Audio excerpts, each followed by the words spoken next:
Hello, my darlings. Mumsy here again, here with Monty and his friends on the mat. Yes, Monty. Quiet. Today, Paul he's been away and he's come back with a lot of thoughts of how we can help people. And that's such a lovely thing to do, isn't it? So have a little listen. Anyway, he's going to give you a headsy-upsy, downsy-roundsy thing right now. Okay, have a listen, boys and girls. Hey, here's a quick heads up for today's podcast. It's all about mental health, but not in a down way. It's about the things that we can do, and we can do for ourselves and do for others. I think there's a lot of good stuff in here. I hope there's a lot of good stuff in here. I think there is, but it's something that has got my mind thinking, and hopefully it'll do the same for you. Let's have a good thunk, okay? Have a listen now. Hey, and just before you do listen, just a quick introduction to myself if you're new to this. If you're not, zip forward about a minute. I'm Paul Clough. I'm an NLP trainer. I train people in hypnosis and hypnotherapy. I actually work as a hypnotherapist as well, so I work with all sorts of things. But this podcast is Personal Development Unplugged, and it's really just to give you processes and thoughts and things to do that will help you be the person, your true potential, and then realize that your true potential is unlimited. It just goes on. It's got pure potential. Okay, so have a good listen, and if you really do enjoy this, share. I'll tell you about that at the end. And if you want to have a look at my other work, go to paulcloughonline.com, and there's one or two self-development programs and hypnosis tracks that you can't get here. Anyway, let's get back on with that show. Personal development, unplugged. Hi everybody, it's Paul from Personal Development Unplugged, and today I know I'm going to ramble. I know I am going to ramble a bit, but before I do ramble, I got an interesting question the other day, and it was regarding, we did a little while ago, changing states by anchoring states on knuckles. And it was all about confidence and saying, well, think of a time when you felt confident, go back to that time, and when you go back to that time, see what you saw, hear what you heard, feel the feelings of confidence. And as you feel those feelings, we pressed on a knuckle. Now, the question was, well, I have this issue over confidence about an interview. And when you said, Paul, think of a time when you were confident, well, I've never been confident about meeting people or having interviews, so I can't think of a time when I was confident. And that was then a little aha moment for me, saying, Paul, you didn't explain that right.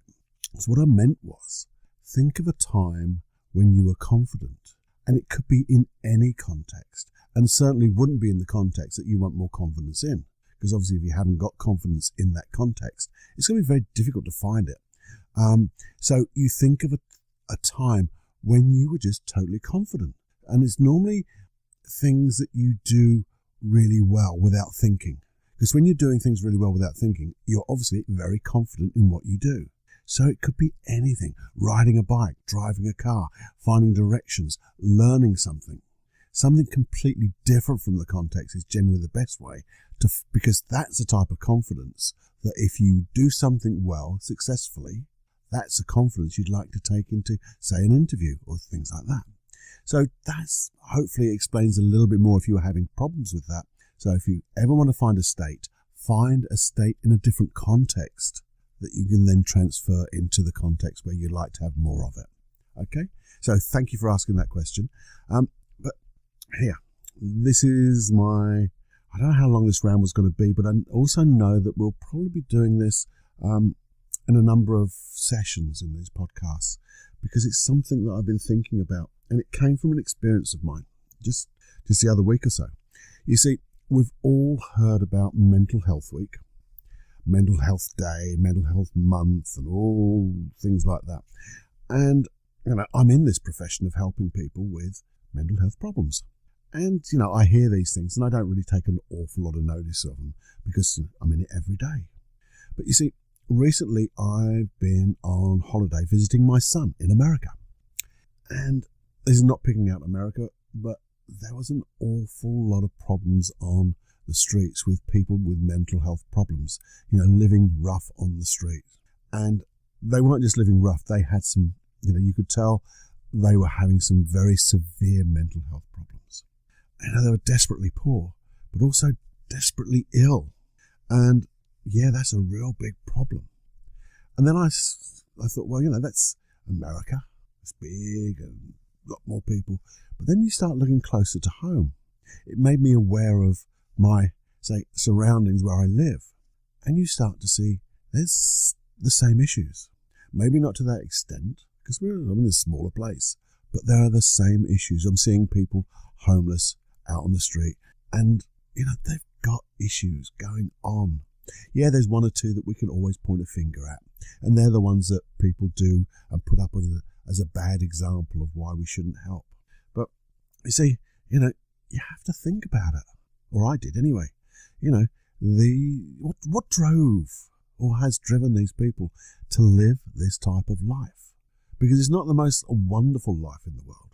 Okay, in America, where I was, it was a lovely climate. But it doesn't make the mental health issues and living rough any easier. In England, it's cold, it's wet. Why would anybody go to those extremes?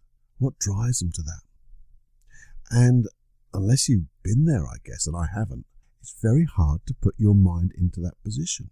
Yeah, we can do perceptual positions and try to learn, but, if you haven't really experienced it, I guess you'll never really know. But you can sort of empathize a bit to try to get that feeling. But one of the things I was thinking about was that these people, and I say these people because I don't know them, but they're sons, daughters of somebody. They're a brother maybe, or a sister of somebody. They may even be mums and dads. Now, how can we help? Now, you could say, well, give money and things like that, but that, we all know, doesn't necessarily resolve the problem. Because, if you're not stable in your mind, then you're not going to do the right things. We can help them with food. I think that's a better way. But, this isn't anything to do with politics and things like that. It's just me trying to think out loud of what we could do to help. Because, I've got 3 sons. I've got some grandchildren. Yeah, 3 grandchildren. And I begin to think, what would it be like if they were out there? Because they are family. And these people that you see around you are family or have been members of family. So what's driven them there? And I thought to myself, you see, how can I help? Can I really help? Help in a way? And probably not is the honest answer. Because yes, I deal with mental health issues, but sometimes when they're to that extent, they need more specialized help. They need a longevity of help. So I can support charities and things like that. But I thought to myself, what can we do? You, me. You see, there is something we can do. There's something very close to home that we can do. And that's why I say this is a series of thoughts that I think I'm going to be rambling on more about. And this is the first part of it. You see, here's a story. And it's a real true story. It's an experience of mine when I used to be in my other life of a different profession, working in the building industry. And we had this lovely site manager. And I met him, say, once a fortnight, did my work with him, always got on well, didn't realise he had an issue. He hid it really well. And the thing was, he hid it really well until something happened in front of me and he broke down. And he broke down in a way that just know we needed to help. And I could help.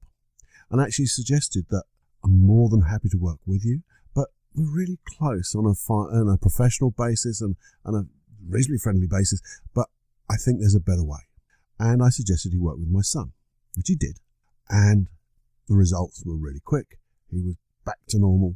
But when I asked around from the people who worked with him, I said to them, this is really strange. It's just come out of the blue. And they said, no, actually, it's not out of the blue at all. It's been going on for months. We've actually been looking after him in a way, because every time he broke down, we'd put him back into the site hut, into the office, out of sight from everybody. And we were like protecting him. But you see, that isn't the right protection really, is it? Because whilst the wonderful intention, what a wonderful intention from a group of guys working together, looking after each other, wonderful intention to, they wanted to protect him from his job because they thought, if he can't do his job, he'll be out of a job. And that will just make things worse. And of course, he wasn't going to be out of a job. We wanted to help him too, and we did. But it's this whole thing of people hiding the issues they have.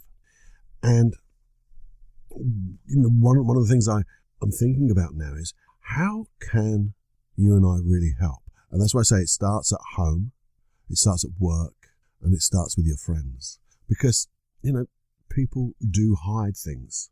I know when I'm having a few issues, I hide it really well. I'm very good at it. My family wouldn't know. Or maybe that's a bit big-headed, Paul. So I'm sure they do know from my behaviours and things, because you obviously get a little nudge now and again. But I do try to hide it. And that seems to be a natural instinct, I think, to hide our issues. Because whether it's embarrassment, or I don't want to be a bother, or whatever you think, have a think. Have you been there? Have you ever been down and you've hidden it? And you've tried to work it out all by yourself, and it didn't work. And then, you got better, but sometimes it doesn't get better. So I asked myself, what could we do? And I think because of that story I just told you, and the things that I do and I've seen others do, I think we need to just be aware of our friends. I say on this podcast, share this podcast to the friends, or even your not friends, because you never know if they need the help. And that's it. You never do know. But how can we know? And I think we just need to have an awareness. Look out. Are people acting the way they normally act? Or is there something different?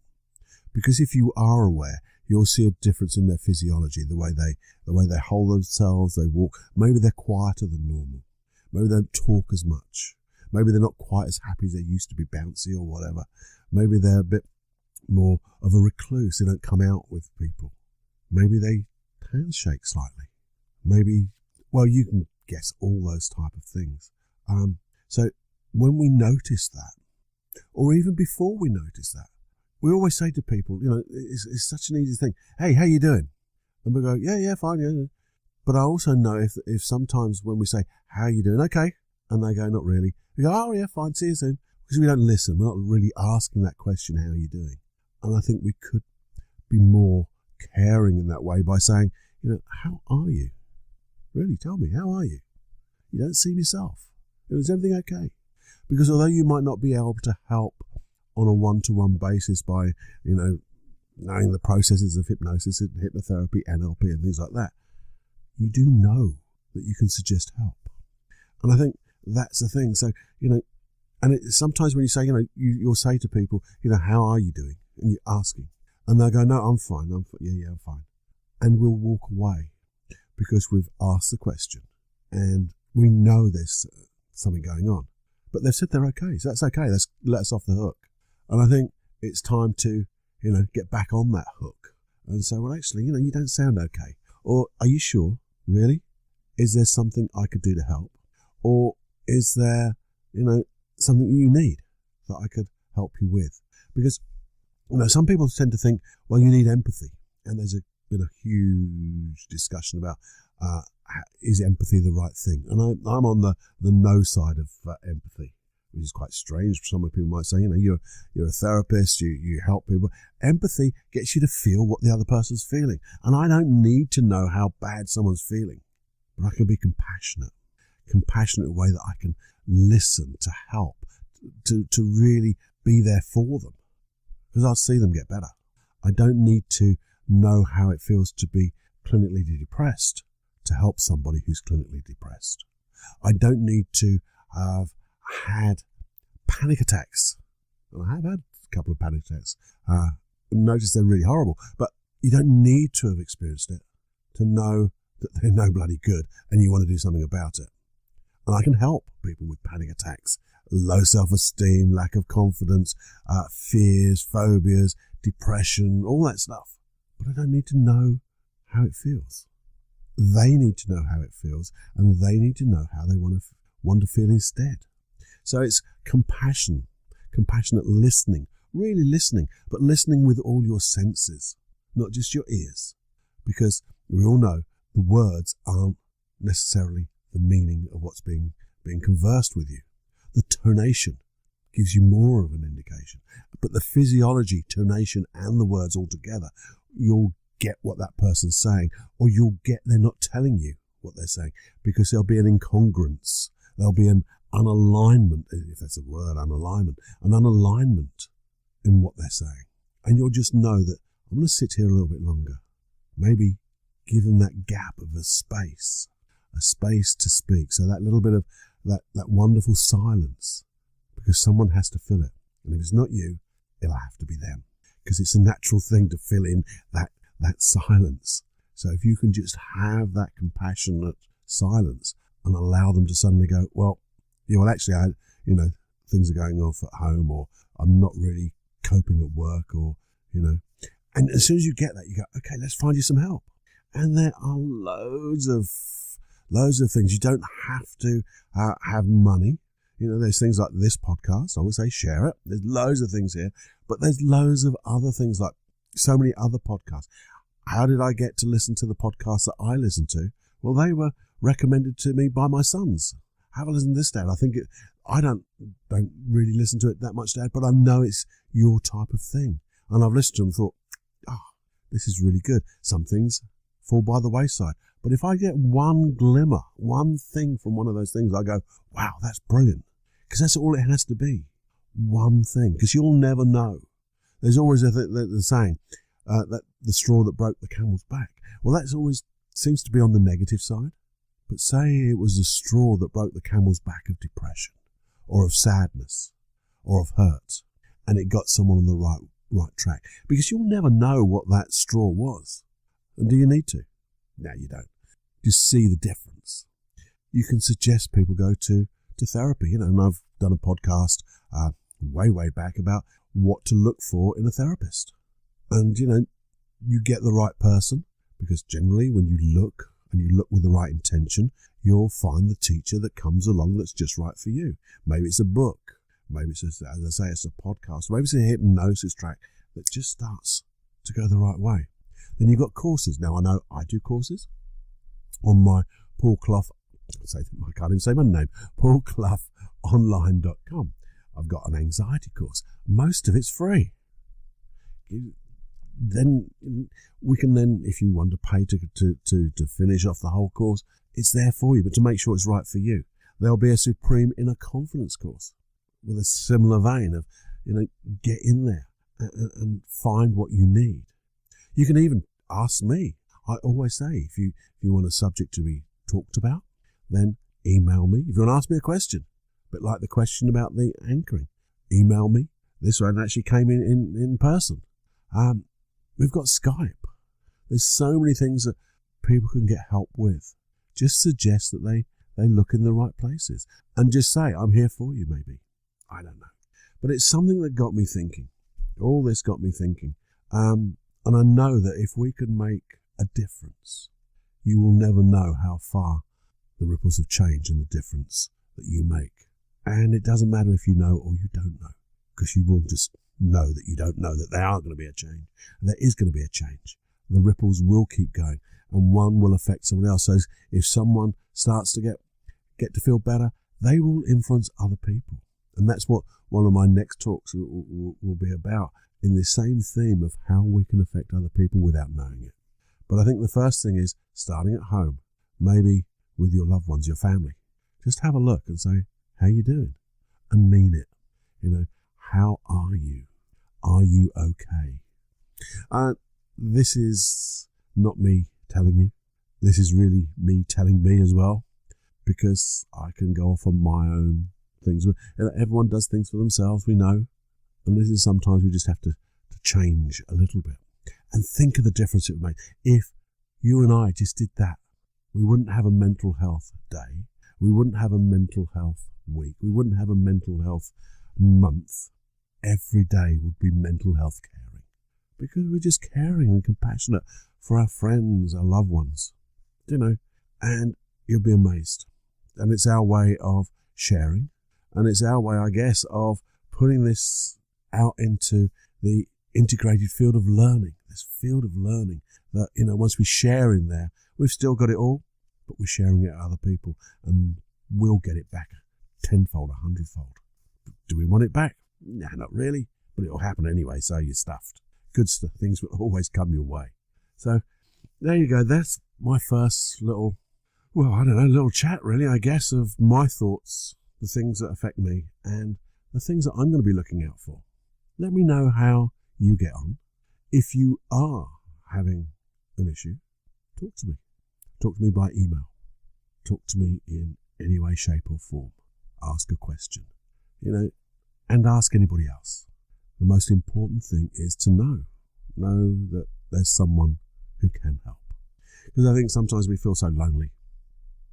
Am I talking about myself? No, I don't know. But sometimes when we have an issue, it can be the loneliest place on earth. And we know we're the only ones suffering this type of issue. And the mere fact is, no, you're not. This is what happens to people, and people get better. They can change. You see, when I work with people, I see people change in an instant. Over an hour, their whole life can change completely in 1 hour. Something that was created and lasted for, say, 20, 30 years can change just like that in 1 hour.